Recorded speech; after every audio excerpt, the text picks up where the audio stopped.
मैं जुलाना विधानसभा से आती हूँ और मैं एक लड़की होने के नाते मैं जब भी लड़कियों से मिलती हूँ, क्योंकि लड़कियां मेरे को ओपनली बोल पाती हैं और मैं भी उनकी भावनाओं को अच्छे से समझ पाती हूँ, तो जब भी मैं गाँव में जाती हूँ, गाँव में लड़कियों की एक ही डिमांड होती है कि खेलों के लिए अच्छी सुविधाएं हमें दिलवाएं और पढ़ाई के लिए, क्योंकि ग्रामीण क्षेत्र है तो जो माँ बाप है लड़कियों के लिए। मैं मुख्यमंत्री जी से भी और शिक्षा मंत्री जी से भी मैं अनुरोध करूंगी कि मैं अगर उस जुलाना विधानसभा में एक लड़की एक खिलाड़ी बन के आई है तो कम से कम लड़कियों को हम इतनी हायर एजुकेशन अगर देने की अगर कष्ट करेंगे तो आपका भी भला होगा। और मगर सर इसके साथ में एक बात और कहूंगा, ये 2 किलोमीटर पे जुलाना के, मगर 1 किलोमीटर के अंदर ही पंडित घासीराम कन्या गुरुकुल महाविद्यालय वो भी है सर, उसमें 404 सीट खाली है। मेरा निवेदन ये है माननीय सदस्य से, देखिए आज जमाना भी बदल रहा है, कॉर्ड पैड में भी कोई आपत्ति नहीं है, सब जगह पढ़ रहे हैं। अगर जरूरत पड़ेगी कभी भविष्य में उससे किसी तरह की ना नहीं हो सकती, मगर अभी जहां सीट खाली पड़ी है पहले एक बार उसको भरने का भी, भरवाने के लिए भी वो प्रेरित करे। गौरव हैं, खिलाड़ी रही हैं, देश का नाम ऊंचा किया है। जो माननीय मंत्री जी ने कहा है कि एक तो 2 किलोमीटर के ऊपर हमारा राजकीय महाविद्यालय जुलाना में है जिसके अंदर 161 सीट खाली पड़ी है। माननीय मंत्री जी का यही आग्रह था कि बेटियों को जरूर प्रेरित करना चाहिए कि आप एडमिशन लें। दूसरा मैं आपको बताना चाहता हूं, एक मिनट जी, दूसरा जब खाली इतनी सीटें पड़ी हैं, मात्र जुलाना से 17 किलोमीटर की दूरी पे, हम 20 किलोमीटर की दूरी पे कह रहे हैं, 17 किलोमीटर की दूरी पे इंडस डिग्री महाविद्यालय कनीना में है माननीय अध्यक्ष जी, जिसके अंदर 300 सीटें इसमें खाली पड़ी हैं, यहां एडमिशन हो। एक जो अभी पंडित घासीराम कन्या महाविद्यालय की बात कही है, 1 किलोमीटर की दूरी पे है, 404 सीटें खाली पड़ी, अभी इतनी सीटें खाली पड़ी हैं। मेरा आग्रह सभी विपक्ष के सभी महानुभाव से निवेदन है कि आप जरूर ये प्रेरित करें कि बच्चियों को भी आप एडमिशन लें, उसके अंदर कहना चाहिए आपने। रेवाड़ी का सीवर का पानी आज उसमें इतनी बुरी तरह से भर गया है कि 1000 एकड़ पानी में 15-15 फीट पानी खड़ा है, और वहां के जो 15-20 गांव हैं जो खुद मंत्री जी ने स्वीकार किया है वो आज पलायन करने के उसमें है, क्योंकि वहां कैंसर बढ़ रहा है और बीमारियां बढ़ रही हैं, वहां रहना लोगों का दूभर हो रहा है और पूरा एरिया जो है वो पोल्यूटेड हो रहा है। मैं मंत्री जी को बताना चाहता हूं कि आप कह रहे हो केमिकल का पानी नहीं है, पिछले दिनों एनजीटी ने जब गाइडलाइन जारी की तो पॉल्यूशन विभाग वहां पे गया तो उन्होंने पब्लिक हेल्थ को लिखा कि ये केमिकल का पानी आ रहा है। तो जब इंक्वायरी हुई तो वो फैक्ट्रियों को बंद करने चले गए, जिन जिन फैक्ट्रियों से ये हो रहा था। तो मैं तो ये पूछना चाहता हूं भाई उन फैक्ट्रियों को क्यों बंद करने गए? आप अगर केमिकल का था ही नहीं तो इस तरह का पॉल्यूशन हो रहा है। 15-20 गांव परेशान है, रोज ज्ञापन दे रहे हैं, रोज धरने पे बैठ रहे हैं। तो मेरा आपसे निवेदन यही है कि इसका कोई न कोई सोर्स निकाल के, और इसका अगर ड्रेन नंबर 8 में नहीं डालना चाहते तो वो लंबा प्रोसीजर है, इतने दिन लोग सांस कैसे लेंगे, क्योंकि सांस तो 1 सेकंड में। स्पष्ट अपना जो सप्लीमेंट्री है ना वो भूमिका पूरी बन भी ध्यान में आ गई, स्पष्ट अपना जो आप सप्लीमेंट्री ताकि वो उसका जवाब दे सके, स्पष्ट अपना ये स्पष्ट यही है अब वहां के लोगों को निजात दिलाई जाए। और दूसरा स्पष्ट ये है अब उस पानी का वहीं ट्रीट करके और उसको कहीं ना कहीं बांटा जाए। इरिगेशन डिपार्टमेंट वहां गया, लोगों से गांव-गांव जाके उन्होंने ये लिखवा दिया ये तुम्हारे इरिगेटेड के मतलब का नहीं है, जबकि 5 एसटीपी जो है वह बिल्कुल फेल है। तो मेरा तो यही है कि उस लोगों को निजात दिलाई जाए और जिन लोगों ने ये एसटीपी खराब करना फ्री चलाई है उनके ऊपर जुर्माना तो लगाया है पॉल्यूशन विभाग ने 3 करोड़ रुपए का, लेकिन उसके जुर्माने से उनकी समस्या हल नहीं हो रही। तो मेरा यही कहना है। अध्यक्ष महोदय, ये जो मैसानी बराज बना तो यहाँ इस इलाके में पानी की दिक्कत थी और एक साबी नदी बड़ा भारी नुकसान करती थी, इसलिए मसाणी बराज बनाया। बहुत सालों तक ये खाली पड़ा रहा और पिछले 2016 में जब माननीय मनोहर लाल जी की बीजेपी की सरकार थी, तब हमने इसमें पानी छोड़ना शुरू किया जवाहरलाल नेहरू कैनाल से, कि बरसात में जो पानी आता है वो इस इलाके में इस बंद पे आबाद आ जाए मसाणी बराज में, ताकि पानी का स्रोत ऊपर बढ़ जाए।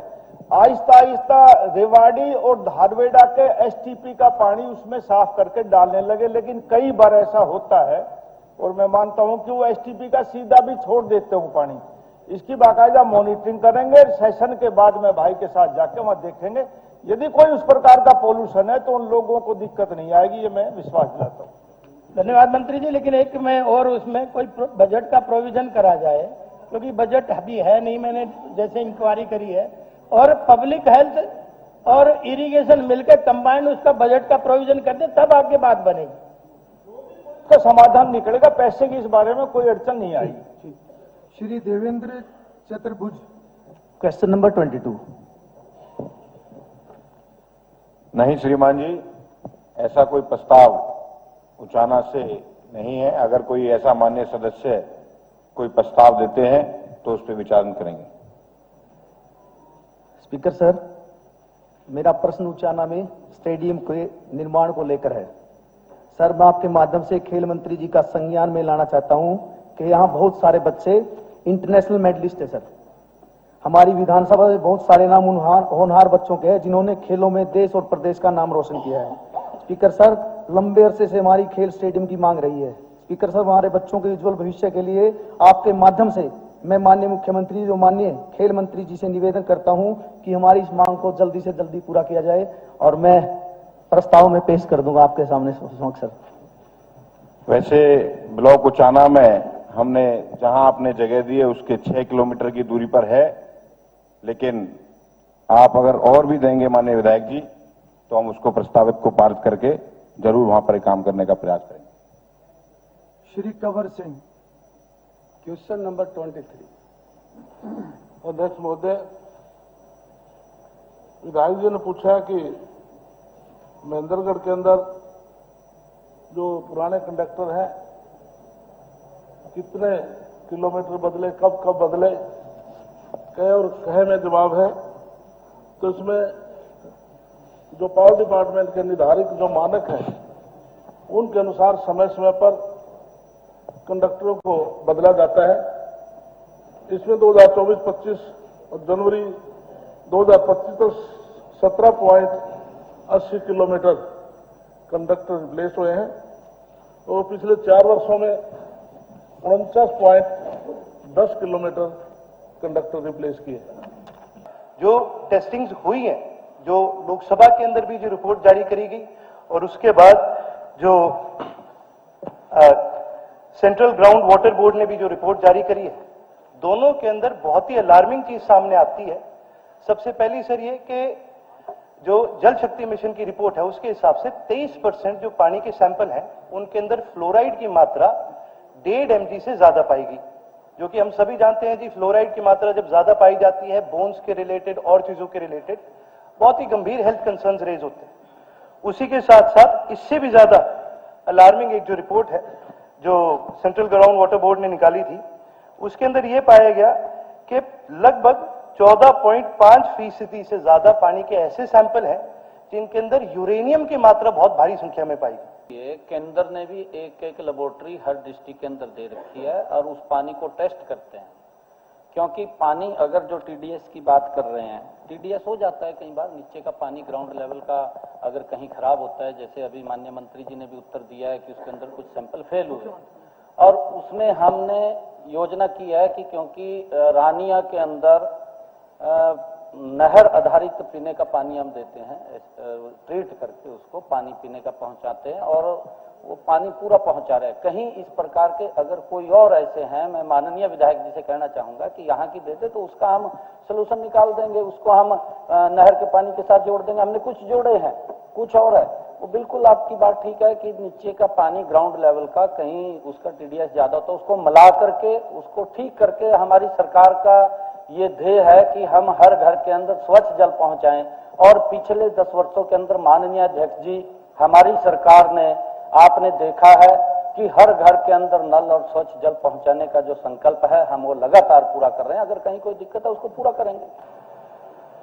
हमारी हरियाणा की आबादी, आधी आबादी मातृशक्ति के प्रति चुनाव के समय पहला संकल्प लिया गया था। प्रत्येक महिला के प्रति उन्हें आर्थिक सहायता देने की बात की गई थी और आज तक वो मामला कहा जा रहा है, इसको योजना को विचाराधीन है। ये नीति बना रही है सरकार। जिसके फॉर्म छप चुके थे, जिसके फॉर्म बांटे जा चुके थे, भरे जा चुके थे, पहली किस्त दी जा चुकी थी, वो मामला 5 महीने बाद भी एक मामले के रूप में विचाराधीन है। मेरा ये स्पष्ट सटीक प्रश्न है, किस तारीख को इस योजना को लागू किया जाएगा? अध्यक्ष जी, सदन के माध्यम से मैं माननीय सदस्य को एक बात कहा है कि मामला विचाराधीन है, सरकार उस पर चिंता भी कर रही है, योजना भी बना रही है और हमारी सरकार की गंभीरता पर आपको चिंता करने की जरूरत नहीं है। ये नायब सिंह सैनी जी की जो गारंटी है ना, ये गारंटी ही गारंटी है। और रही दूसरी बात, वैसे तो देश में कहीं बची नहीं है, परंतु जहां जहां कांग्रेस की सरकार है वहां जो जो गारंटी है, और मैं तो पूजा जी को कहना चाहता हूं, हिमाचल तो बिल्कुल बॉर्डर पे है, भाई वरुण जी वहां से सांसद है, सारा पैरेलल है बॉर्डर हिमाचल के। एक बारी एक कदम पलट के हिमाचल में भी जाकर देख लेना कि 2.5 साल पहले उन्होंने महिलाओं को क्या कहा था, खटाखट। वो खटाखट कभी आएगी कि नहीं? ऐसे ही तेलंगाना में क्या क्या आए थे, ऐसे ही कर्नाटक में क्या क्या आए थे। चलिए, कोई चर्चा नहीं है। कुंडली में लगभग 1.5 लाख लोग रहते हैं जी, और नीचे की जमीन का पानी बिल्कुल खराब हो चुका है। उसमें गति और लाए, कोई कमेटी ऐसी बनाए आप कि हर महीने वो मॉनिटर करके इस काम को जल्दी से जल्दी करे। आपके महकमे की तरफ से कोई कमी नहीं है, कमी सिर्फ पंचायत के महकमे की तरफ की है कि पंचायत ने वो जमीन आपके नाम करनी है। हमारे सरपंच साहब ने, दहीसरा वाले ने प्रस्ताव दिया हुआ है, तो इस काम को थोड़ा जल्दी किया जाए। धन्यवाद समय देने के लिए। जल्दी कर देंगे। और मैंने जैसे पहले बताया कि ये सहमति हो चुकी है और गांव की भी सहमति हो चुकी है और डीसी साहब के पास वो लेटर जा चुका है। जैसे आएगा, हमने टेंडर ही ऑलरेडी कॉल कर दिया ताकि इसमें कोई डिले ना हो, लोगों में पानी कम। मेरे जो क्षेत्र है, पूरा क्षेत्र कृषि पर आधारित है। कृषि पर आधारित होने के कारण मेरे क्षेत्र में छोटी छोटी नहरें जाती हैं, उनमें पानी टेल तक नहीं जाता है। इस कार्य को भी जल्दी से जल्दी कराने का काम करें, जिससे कि किसानों को पानी मिल सके और अपना खेती का वो काम कर सके। दूसरा, अम्बाड़ा में ड्रेनेज की बहुत बड़ी समस्या है और बरसात आने वाली है। पूरा अम्बाड़ा शहर जो है वो एक तालाब की तरह बन जाता है। टाइम पे उसकी सफाई हो, और जो मेरे नोटिस में आया है कि इसके लिए एक बड़ा प्रोजेक्ट 860 करोड़ रुपए की लगभग का लागत से आ रहा है, जिससे कि इसके गंदे पानी को जाके आगे दूर नदी में किसी में छोड़ा जाए। उसका वो आज कहाँ पर है? और दूसरा सर ये कि वहाँ पर हर काम में पेंडिंग है, सीवरेज का और आपकी गलियां जो टूटी हुई हैं वो सब सीवरेज जो सफाई का ठेका दे दिया जाता है, वहाँ पूरे कर्मचारी नहीं है।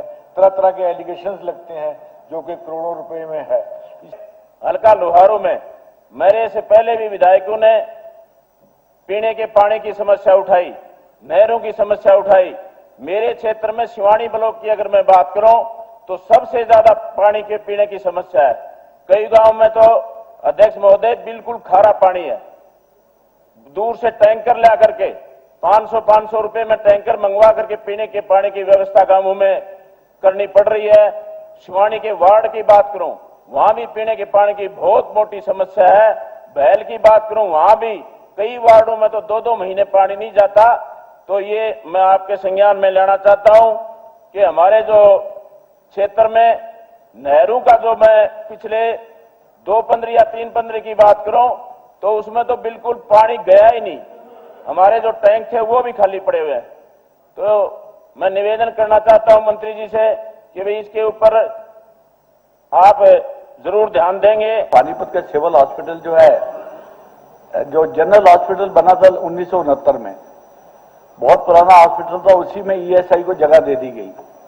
लेकिन हमारी पिछली सरकार ने, मनोहर लाल जी ने पानीपत को एक बहुत बड़ी सौगात दी, एक बहुत बड़ा सिविल हॉस्पिटल नया बनाया गया और जो पुराना सिविल हॉस्पिटल था उसकी बिल्डिंग तोड़कर अब सरकार ने वहां पे एक मदर एंड चाइल्ड हॉस्पिटल बन रहा है जो अगले 3 महीने में चालू हो जाएगा। इसके लिए मैं सरकार का धन्यवाद करना चाहूंगा, क्योंकि पानीपत में सबसे ज्यादा डिलीवरी 41 डिलीवरी पर डे होती है, तो इसकी व्यवस्था की गई है।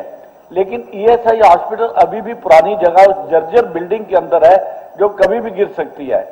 मेरी प्रार्थना यह है कि जो पहले में गैर का प्रश्न था उसका जवाब मंत्री ने दिया कि अभी कोई योजना नहीं है, तो तुरंत हमें कोई ना कोई जगह पे हॉस्पिटल बनाना पड़ेगा। पानीपत औद्योगिक नगरी है, लाखों वर्कर वहां काम करते हैं और बिल्डिंग गिरने वाली है, उसका डेली बेस के ऊपर मेंटेनेंस करवाया जा रहा है।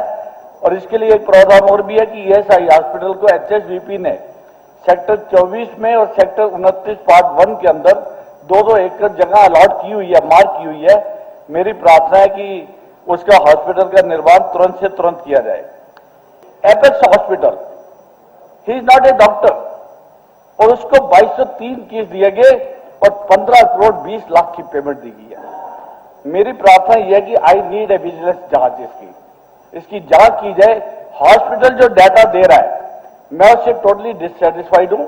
वो गलत डाटा दे रहे हैं, कभी उनसे पूछते जाके तो उनको रजिस्टर नहीं मिलता, कभी कहते हैं आग लगी थी। मेरी प्रार्थना है विजिलेंस जांच की जाए, विजिलेंस जांच जरूर की जाए और एक ईएसआई हॉस्पिटल जरूर बनाया जाए। क्वेश्चन रेज किया है क्योंकि इनकी पीड़ा है वहां पर जो पैनलिस्ट हॉस्पिटल है उसके ऊपर इन्होंने बात कही है कि उसकी जांच कराई जाए, उसमें कहीं ना कहीं गड़बड़ है। पहले तो मैं, क्योंकि जो विधायक जी ने कहा है कि जो पैनलिस्ट हॉस्पिटल है जरूर हम उसकी जांच कराएंगे और वो देखेंगे कि गलत किसी का ना हो, परंतु जो पैनलिस्ट हॉस्पिटल है माननीय अध्यक्ष जी, लगभग 34 करोड़ रुपया हमने उनको इलाज का दिया है। हॉस्पिटल बनाने की बात है क्योंकि वहां पर 8.5 एकड़ लैंड है और हम वहां पर ये ईएसआई का एक हॉस्पिटल बना हुआ है, चल रहा है, परंतु उसका एक ब्लॉक और भी वहां बनाएंगे। वो भी मैं आज ये बात बोलता हूं क्योंकि वहां पर जो कर्मचारी हैं और वहां पर जो श्रमिक लोग हैं वो इतने ज्यादा संख्या में हैं पानीपत के अंदर, क्योंकि उनको आवश्यकता है एक अच्छे हॉस्पिटल की और वहां जरूर उसकी पूरी प्रपोजल तैयार करके वो हॉस्पिटल बनवाएंगे। इस बात पे भी चिंता करने की जरूरत है सभी को कि संविधान के अंदर हम सबको बोलने का अधिकार मिला, वोट का अधिकार मिला, और जिस प्रकार से स्थानीय निकाय के अंदर स्पीकर सर वोट परसेंटेज घटा है, ये बड़ा चिंता का विषय स्पीकर साहब। निश्चित रूप से जनप्रतिनिधियों के प्रति विश्वास उठता जा रहा है और उसका कारण स्पीकर साहब मुख्यमंत्री जी को यह कहना चाहूंगा कि लोगों के मन में चुनाव से पहले जो डर बैठाया गया है, ये इस प्रकार का डर कि तुम स्पीकर साहब इस प्रकार का डर बैठा दिया गया कि भाई तुम फॉर्म भरोगे, अगर तेरे भाई पर डिपू है तो डिपू वापस ले लेंगे। स्पीकर सर बहुत मंत्री जी, मैं खुल कहता मेरे कोई डर नहीं किसी का, मैं भगवान से डरता हूं, लोगों से बात होने दो। मैं नहीं बात पूरी होने दो, मैं नहीं पाएगी कोई बात, ठीक है, उनको बात रखने दो। मैंने नाम किया किसी का, मैंने नाम लिया क्या किसी का? बोलने दो भाई, मैंने तो नाम नहीं लिया किसी का। बैठे अपने आप बोल रहे हो जी। स्पीकर सर, बड़ा चिंता का विषय कि एक तरफ तो सरकार, अच्छी बात है कि बीसीबी को भी आरक्षण दिया गया, परंतु नगर निगम के अंदर एससी के वार्डों ये नहीं होना चाहिए। स्पीकर सर, इस प्रकार उन भाइयों को हक मिलना चाहिए। इसी प्रकार स्पीकर सर, रहने दो जी, मैंने कह लेने दो कुछ, फिर मैं भूल जूंगा जी, मैं कुछ ना कुछ भूल जूंगा जी, मैंने कह लेने दो।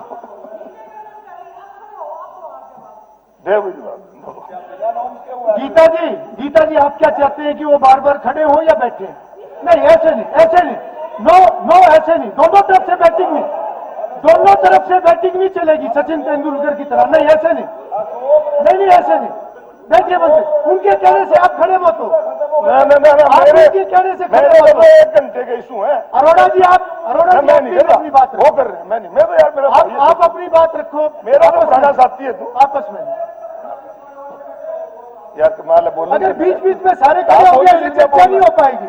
आप लोग सदन का समय इसीलिए बढ़ाया गया है कि सब अपनी बात को रख सके, पर ये इस तरह से बाजार वाला वातावरण मत नहीं, मैं बनाओ। स्पीकर साहब मैं किसी नहीं, अच्छा नहीं है ये, अच्छा नहीं है। स्पीकर साहब अगर यहाँ की अहमियत आप लोग नहीं समझेंगे तो फिर समय बढ़ाने का कोई औचित्य नहीं। सर मैं कहूँ तो आप प्लीज अपनी बात मैंने बैठिए, आप बैठिए प्लीज, आप बैठिए, आप अपनी बात रखिए। धन्यवाद। और कोई वो बात कह रहे हैं तो सुनिए उसको, मैंने कोई बात किसी नहीं। के बारे में जवाब मंत्रीगण जवाब दे सकते हैं, बाद में मुख्यमंत्री जवाब देंगे, सब जवाब देंगे। सरकार जो है किसानों के लिए प्रतिबद्ध है, उनकी आमदन जैसे कह रहे हैं सारे साथी कि किसानों के लिए क्या किया। मैं जनता के आशीर्वाद से, 36 बिरादरी के आशीर्वाद से 4 दफा सांसद रहा। मैंने ऐसा समय भी देखा जब किसान को एक शादी कर लेता था बेटा बेटी की, एक बच्चे को पढ़ा लेता था, कोई एक व्हीकल खरीद लेता था ट्रैक्टर वगैरह को खेती करने के लिए, या कोई मकान बना लेता था, उसका कर्ज टूटता नहीं था। अध्यक्ष जी, उसका कर्ज नहीं टूटता था। और आज माननीय प्रधानमंत्री मोदी जी के नेतृत्व में हरियाणा में नायब सैनी जी के नेतृत्व में किसान, हरियाणा का किसान और ज्यादा खुशहाली की तरफ दिन पर दिन बढ़ रहा है, और ज्यादा खुशहाली की तरफ। कितनी सारी योजनाएं किसानों के लिए दी है। सभी साथियों ने उसको अपने अपने तरीके से उन योजनाओं के बारे में बताया है।